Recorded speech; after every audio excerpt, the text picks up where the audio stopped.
The Greek philosopher Plato once said that the highest paid member of the community should make 5 times more than the lowest paid member of the community.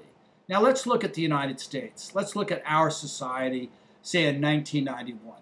In 1991, we had an executive, say, of a Fortune 500 company, an average executive, making 140 times more than the average worker on the floor. And this is not true in every other country, by the way. In Japan, I think say at Honda, the highest paid executive would make, say, 40 times more than the average worker on the floor. By 2007, the median Standard & Poor's 500 chief executive officer earned in 3 hours what it would take a minimum wage worker to make in an entire year. If you think about that for a moment then, the executive gets up in the morning, has a little bit of breakfast, reads the paper. At 9 o'clock, he gets to work. Works till 9 to 12. He makes a lunch date. He goes off to lunch. In those 3 hours, he's made more than that McDonald's worker makes working for thousands of hours over an entire year.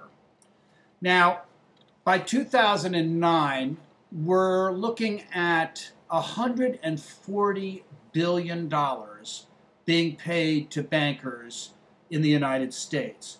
This is a new record.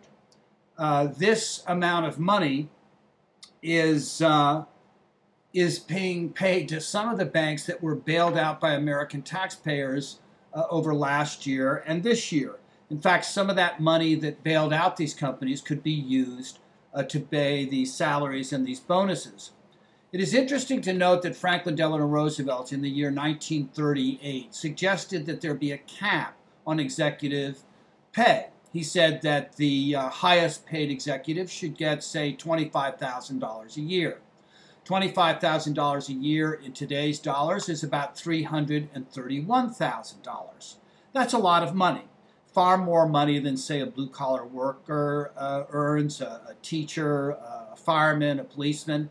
But when he did suggest that cap of $25,000, Congress quickly rejected the idea.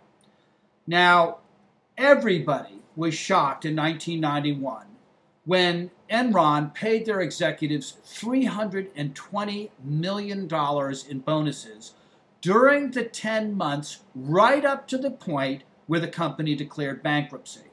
So these executives are receiving millions of dollars in bonuses when they know the company's going in the tank.